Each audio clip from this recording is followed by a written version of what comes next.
ഒന്നും കാണിക്കുകയും. പിന്നെ ഈ ദിവസം കൂടി കയറുന്നതിന് മുമ്പ് കയറി വലിയൊരു ആനയായിരുന്നു എടമണപ്പാട്ട് മോഹൻ. എടമണപ്പാട്ട് മോഹൻ എന്ന് പറയുന്നത് അവരുടെ കുടുംബം നേരത്തെ കൂപ്പ് കണ്ടക്ടർമാരാണ് എടമണപ്പാട്ടുകാർ. ഈ കൂപ്പിൽ തടിയൊക്കെ ലേലം വിളിക്കുന്നവരാണ്. അങ്ങനെയാണ് അവർ ഈ ആനക്കുട്ടിയെ വാങ്ങിച്ചത്. ആനക്കുട്ടിയെ വാങ്ങിച്ച ആനയാണ് കൂപ്പിലെ പണി മുഴുവൻ. അങ്ങനെ നല്ല പണിയാനായിരുന്നു. അങ്ങനെ നമ്മൾ ചങ്കലപ്പള്ളി എന്ന് പറഞ്ഞ ഒരു ആനക്കാരനാണ്, അവരുടെ സ്വന്തം ആനക്കാരൻ. ഇതുപോലെ തന്നെ പറഞ്ഞ ഒരു സ്വന്തം ആനക്കാരനാണ്. അയാളാണ് ഈ ആനയെ കൊണ്ടു നടക്കുന്നതും. അയാളുടെ കൂട്ടത്തിൽ ഒരുപാട് ആനക്കാരൻ നിന്ന്. അങ്ങനെ ലാസ്റ്റായിട്ട് വന്നപ്പോൾ അങ്ങേർക്ക് ഓപ്പറേഷൻ വന്നു അടുത്ത്. അങ്ങനെ പറ്റിയൊരു ആനക്കാരനില്ല. അതിനെ കൊണ്ടു നടക്കാൻ അവരൊക്കെ അന്വേഷിച്ച് നോക്കിയിട്ട് അയാളുടെ ചിട്ട അനുസരിച്ച് അതിനെ കൊണ്ടു നടക്കാനുണ്ട് ആനക്കാരൻ്റെ. അവർ കണ്ടെത്തിയില്ല. ആനക്കാരനെ അവർക്ക് ഇഷ്ടപ്പെട്ടില്ല. അങ്ങനെ വന്നപ്പോഴാണ് എൻ്റെ അടുക്ക അവർ വന്നു. 2-3 പ്രാവശ്യം വന്നു ചെല്ലാൻ പറഞ്ഞു. ഞാനവിടെ ചെന്നപ്പോഴത്തേക്ക് അങ്ങേര് പറഞ്ഞ്, ശങ്കരപ്പിള്ള പറഞ്ഞ്, എനിക്ക് ഓപ്പറേഷനാണ്, എനിക്ക് പറ്റിയിട്ട് ആനക്കാരനില്ലാഞ്ഞിട്ടാണ് ഞാൻ അതിൻ്റെ പണ്ട് നേരത്തെ പോയി ഓപ്പറേഷൻ ചെയ്തത്. അപ്പോൾ ഷൂട്ടിനാണ് ഞങ്ങൾ തീരുമാനിച്ചു ഓരോരുത്തരൊക്കെ. അതുകൊണ്ട് ആന എടുക്കാൻ നിൽക്കണം, ആനയെ കൊണ്ടുപോയി എല്ലാ കാര്യങ്ങളും ചെയ്യണം. അങ്ങനെയായിട്ടെന്നും പറഞ്ഞാണ് അങ്ങേരെ കൂടെ ഒരാഴ്ച നിന്ന് അങ്ങേരെ തന്നെ എനിക്ക് ആനയാട്ടായി തന്നു. 2-3 ദിവസം കഴിഞ്ഞപ്പോൾ അങ്ങേര് പറഞ്ഞ ആനയെ അടിച്ചോ പിടിച്ചോ അങ്ങനെ ഇങ്ങനെയെന്നൊക്കെ പറഞ്ഞ് എന്തോ ഇവിടെ നിന്ന് ആനയെ എനിക്ക് അടവുമായി. അങ്ങനെ ആശുപത്രി പോയി ഓപ്പറേഷനായി. ഞാനായിരുന്നു പിന്നെ മുഴുവനും. മോഹൻ്റെ കൂടെ 2-3 കൊല്ലം ഉണ്ടായിരുന്നു. അവിടെ തൊഴുപുഴ ഗജമേളയ്ക്കും മറ്റൊക്കെ നമ്മുടെ PA സാറിൻ്റെ ഗജമേള. അന്ന് ആനയൊക്കെ അവിടെ കിടന്ന് ഓടുകയും പിടിക്കുകയും ഒക്കെ ചെയ്യുമ്പോഴൊക്കെ ആനയോടുണ്ട്. അവിടെ ഏറ്റവും പഷ്കരായിട്ടുള്ള ആനയ്ക്ക് 1 പവൻ്റെ സ്വർണ്ണം ഉണ്ടായിരുന്നു സമ്മാനം. അതിന് എടമണപ്പാട്ട് മോഹനായിരുന്നു ആ സ്വർണം കിട്ടിയത്. അതും സമ്മാനവും മേടിച്ച് രാത്രി 9 മണിക്ക് ഞാൻ അവിടെ നിന്ന് ആനയെ വിട്ടിട്ട് നേരം പുറത്ത് 6 മണിയായപ്പോൾ നടക്കായി വെടിക്കിട്ട് ആന വന്നു. നടക്കായി എഴുന്നള്ളിക്കാൻ ആനയെ കൊണ്ടുവന്നു. അത്ര കുറുക്കം എനിക്കറിയാമായിരുന്നു. നേരെ വണത്തുകൂടി പർവ്വത്തൊന്ന് ചാടി നേരെ കുറുക്കം അവിടെ വരാൻ ആ കുറുക്കറിയായിരുന്നു. അങ്ങനെ കൊണ്ടുപോന്നു. ആനക്കും ഒരു പ്രശ്നമില്ലായിരുന്നു. ഇതുപോലെ നേനെ വെച്ചുകൊണ്ട് ഒരു കുഴപ്പമുണ്ടാക്കിയിട്ടില്ല. അത് എല്ലാം നല്ല മുടക്കണം. ഇഷ്ടം പോലെ പണിയായിരുന്നു. നല്ല ഒഴിഞ്ഞ ഭാരവും പിടിച്ചതായിരുന്നു. മോഹനെ പറ്റി പറയുകയാണെങ്കിൽ എന്തൊക്കെ പ്രത്യേകതകളായിരുന്നു? എല്ലാത്തിനും പ്രത്യേകത നല്ല സ്വഭാവമല്ല. തങ്കപ്പെട്ട എഴുന്നള്ളപ്പ്. എഴുന്നള്ളപ്പ് ഏറ്റവും കൂടുതൽ ചെയ്യുന്ന ആനയായിരുന്നു. ആറാട്ടും ഈ ആനയായിരുന്നു. അങ്ങോട്ടും ഇങ്ങോട്ടും ഇപ്പോഴത്തെ അങ്ങോട്ടൊരു ആന എഴുന്നള്ളിച്ച് പോകും, ഇങ്ങോട്ട് വേറെ ആന. എടമണപ്പാട്ട് മോഹനുണ്ടായിരുന്നപ്പോൾ അങ്ങോട്ടും ഇങ്ങോട്ടും ആവുന്നുണ്ടായിരുന്നു. ഞാനായിരുന്നു എഴുന്നള്ളിക്കുന്നത്.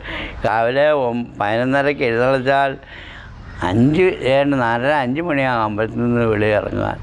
അതുപോലെ അമ്പലത്തിനകത്ത് പറഞ്ഞിട്ടൊക്കെ അങ്ങനെ അങ്ങോട്ടും ഇങ്ങോട്ടും അവനായിരുന്നു. എല്ലാവർക്കും ഇഷ്ടപ്പെട്ട ആനയായിരുന്നു. ആടേറ്റുമാരുമൊക്കെ നല്ല അംഗമായിട്ടായിരുന്നു. ഏറ്റുമാരും കോട്ടയൊക്കെ മിക്കവാറും എഴുന്നള്ളപ്പിനൊക്കെ അവനെയും കൊണ്ട് ഞാനായിരുന്നു. ഒരുപാട് എഴുന്നള്ളപ്പിൽ പോയിട്ടുണ്ട്. പിന്നെ അതിനെ കൊണ്ട് എടുത്ത് പ്രധാനപ്പെട്ട ഉത്സവങ്ങളൊക്കെ ഏതൊക്കെയായിരുന്നു? കോട്ടയം തിരുനക്കര.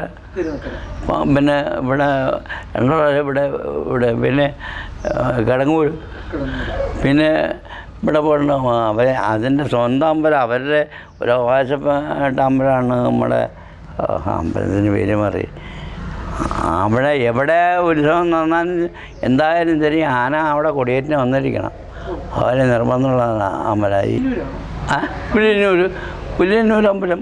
പുലിയന്നൂർ കൊടിയേറ്റിന് ഈ ആന അവിടെ കൊടിയേറ്റിന് ആന അവിടെ എത്തിയിരിക്കണം. അല്ലെങ്കിൽ അന്ന് കൃഷ്ണൻകുടി ഈ ആനയുടെ ഓണമത്തിൻ്റെ ഭാര്യയുണ്ടല്ലോ, അവർക്ക് നിർബന്ധം. ആന എവിടെ കൂപ്പിൽ പണിയാണെങ്കിലും ആന അവിടെ വന്നിരിക്കണം ഉത്സവമാകുമ്പോൾ. പുലിയന്നൂർ അമ്പലത്തിൽ കൊടിയേറ്റിന് ആന അവിടെ വന്നിരിക്കണം. എല്ലാവരും സമ്മതിക്കില്ല. അത് പതിവായിട്ടുള്ളതാണ്. അവർ ആ ആന ചാകുന്നത് വരെ ആ അമ്പലത്തിൽ എഴുന്നള്ളിക്കുമായിരുന്നു. നിർബന്ധമായിരുന്നു. ചേട്ടാ കൂടുതൽ നമ്മുടെ കോട്ടയം ജില്ലയിൽ മാത്രമായിരുന്നു, അല്ലാതെ ഈ വടക്കോട്ടൊന്നും പോയില്ലായിരുന്നു? പിന്നെ ഇവിടെ തൃപ്പൂണിത്തുറ വിളിക്കണം, പിന്നെ വൈക്കൊന്ന് തുറവൂർ, പിന്നെ ദൂരെയൊക്കെ പോയിരുന്നു. പിന്നെ നടന്നു കിടന്നുള്ള പോക്കാണ് അന്ന് ഈ നടപ്പല്ലേ. ഞാനൊക്കെ എന്ന് നടപ്പാണ്. ഞാൻ ഇവിടെ നിന്നൊക്കെ തൃശ്ശൂർ പാലക്കാടൊക്കെ പോയി എഴുതിയിട്ടുണ്ട്. ഇവിടെ നടന്നു, പിന്നെ അല്ലാണ്ട്. അപ്പം ഓരോരോ സ്ഥലത്ത് കഴിഞ്ഞ് വിട്ടു പോവുകയല്ലേ. പിന്നെ അല്ലെങ്കിൽ പിന്നെ ഒറ്റയടിക്ക് നടന്ന് പോയിട്ടുണ്ട്. 5 ദിവസമാണ് അവിടെ നിന്ന് തൃശ്ശൂർ എത്താൻ. 5 ദിവസം രാത്രിയും പോകും. 5 രാത്രിയും പകലും. ആ അപ്പം അതിൻ്റെ വ്യത്യാസം എന്താണെന്ന് അറിയാം. നമ്മൾ രാവിലെ ആയിട്ട് ഒരു 11 മണിയാകുന്നവരെ നമ്മൾ നടക്കും. 11 കഴിഞ്ഞ് കഴിഞ്ഞാൽ അപ്പം വെയിലായില്ലേ. അപ്പം എവിടെയെങ്കിലും ഇതുപോലെ വഴിയടിക്ക് താവളം കാണും. അവിടെ നേരത്തെ നമ്മുടെ കൂട്ടുകാരെ വെച്ച് തീറ്റയൊക്കെ ഉണ്ടാക്കി വെച്ചേക്കുമ്പോൾ നമ്മളവിടെ ചെല്ലും. തീറ്റയൊക്കെ കൊടുത്ത് വെള്ളമൊക്കെ കൊടുത്ത് അവിടെ കെട്ടും. പിന്നെ അവിടെ കിടന്ന് ആനയെ അവിടെ നിന്ന് തിന്ന് വിശ്രമിക്കും. നമ്മളവിടെ കിടന്ന് മയങ്ങും. മയങ്ങിച്ച് സന്ധ്യ ഒരു 4-4:30 ആകുമ്പോൾ പിന്നെ പയ്യെ വിടുകയുള്ളൂ. പയ്യെ വിട്ടാൽ പിന്നെ നേരം മുടക്കുന്ന നടപ്പല്ലേ. നേരം മുടക്കുന്ന നടക്കുമോ, വെയിലില്ലല്ലോ, തീരെ കൈവിട്ടു പോകും. അങ്ങനെ 5 ദിവസം വരും. ഏകദേശം 45-50 കിലോമീറ്റർ അർജന്റീന 50 കിലോമീറ്റർ വീടും. ആ അല്ലെങ്കിലും ശരാശരി 30 കിലോമീറ്ററാണ് ആയിരുന്നു. ചേട്ടാ നമ്മുടെ മോഹനെ പറ്റി പറയുകയാണെങ്കിൽ അതിൻ്റെ ഒരു സ്വഭാവം അതൊക്കെ എങ്ങനെയായിരുന്നു? അയ്യോ നല്ല സ്വഭാവമല്ല, അത് ആരോടും വഴക്കില്ലാത്തൊരു പാവം ആനയല്ലേ. പാവം ആന. ലക്ഷണങ്ങളൊക്കെ എന്തൊക്കെയായിരുന്നു? നല്ല ലക്ഷണം. അതിന് അത് ഒരു അലമ്പുമില്ലാത്തതാണല്ലോ. നല്ല ലക്ഷണമെല്ലാണ്. ലക്ഷണം താനല്ല. ഈ മതപ്പാട് കാലത്തൊക്കെ ആനയെ കെട്ടണം. മതപ്പാടുന്ന കാലത്ത് കെട്ടിയാൽ തന്നെ ഒലിച്ചു. അതിന് ചിലപ്പോൾ വലിയ ഓരോ ഉപദ്രവമൊന്നും ഉണ്ടാക്കുകയില്ല. ആ പിന്നെ ഈ ഇടക്കാരുടെ കൂടെ നിങ്ങളുടെ പിള്ളേരൊക്കെ അതിലേക്ക് ചെല്ലുമ്പോൾ അവരോടിക്കും. അവനെയൊക്കെ ഓടിക്കുവാനാ. ഇങ്ങനെയൊക്കെ ആളില്ലായിരുന്നു. പേരൊന്നും കുഴപ്പമൊന്നുമില്ല. ആ പിന്നെ അവിടെ ഈ ഇടമലപ്പാട്ട് അവരുടെ വീട്ടിലാകുമ്പോൾ അങ്ങനെ കെട്ടാറൊന്നുമില്ല. വൈകുന്നേരം കിട്ടുള്ളൂ. വേലാനകളെയൊക്കെ കിട്ടുമല്ലോ. ഇതിന് കിട്ടില്ല. വീടിൻ്റെ മുറ്റത്ത് ഉടക്കൊണ്ട് നിർത്തിയേക്കും. ഇപ്പുറത്ത് ഷാപ്പുണ്ട്. ചേച്ചിയുണ്ട്. ചേച്ചി അതിൻ്റെ ഭാര്യ പോയ എടാ എന്താ ഒന്നും കഴിക്കണില്ല. വരം കൈ അവിടെ ഇഷ്ടം പോലെ വരം കൈ നല്ല തെളിഞ്ഞ കൈയുണ്ട്. അവരടുത്തോണ്ട് മക്കളെ തിന്നോന്ന് പറഞ്ഞ് തപ്പിത്തിരിവായിട്ട് അവർ വീട്ടിൽ വന്ന് ഇറാത്തൊന്ന് ഇങ്ങനെ നോക്കിയിരിക്കും.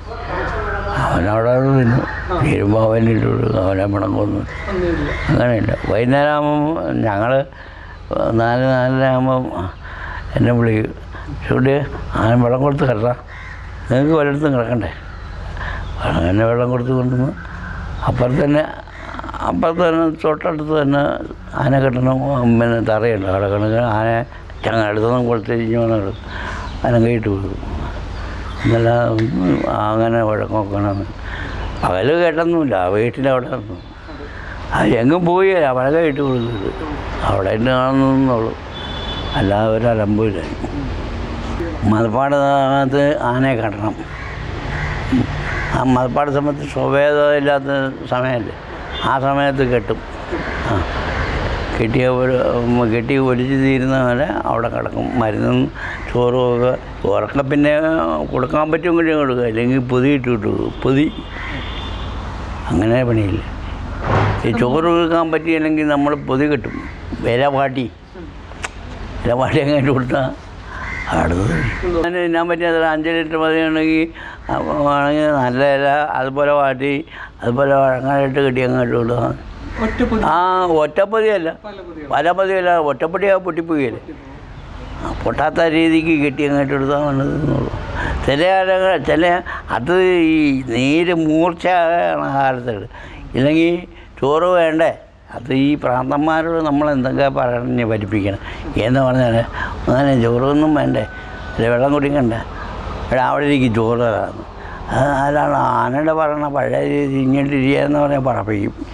ആഹാ അന്ന് അങ്ങനെ മകളെ ചോറ് വേണ്ടേ. അവിടെ ഉടനെ ഇരുന്ന് ഇരിക്കും. ഇപ്പോഴത്തെ നമ്മൾ എത്തി എന്നുള്ള കയ്യിലോട്ട് കൊടുക്കും. വായി കൊടുക്കില്ല.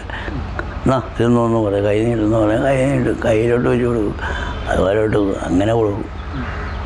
കുറേ അത് നല്ല മൂർച്ച. അതല്ലേ ഈ ഗുരുക്കന്മാരുടെ കൂടെ പഠിക്കണമെന്ന് പറഞ്ഞാൽ നീരിന് 3-4 വാടയുണ്ടാകും, 3-4 സസ്യരുടെ സ്വഭാവമുണ്ട്. ആ സ്വഭാവത്തിനെ പറ്റി പഠിക്കണമെങ്കിൽ ഇതിന് ഓരോ വാടയുണ്ട്. ആ വാട പഠിക്കണം. ഓരോ വാടയ്ക്കും ഓരോ സ്വഭാവം. ആ സ്വഭാവത്തിന് ഇന്ന വാടയ്ക്ക് ഇന്ന ആ സ്വഭാവമാണെന്ന് അത് ഗുരുക്കന്മാരുടെ കൂടെ നിന്ന് പഠിക്കുകയാണ്. ഈ പോലെ നീരുള്ള ആനകളുടെ കൂടെ നിന്ന് ഗുരുക്കന്മാരുടെ കൂടെ നിന്ന് പഠിക്കണം. അല്ലാതെ വെറുതെ ഇങ്ങനെ പഠിച്ചോണ്ട കാര്യമില്ല.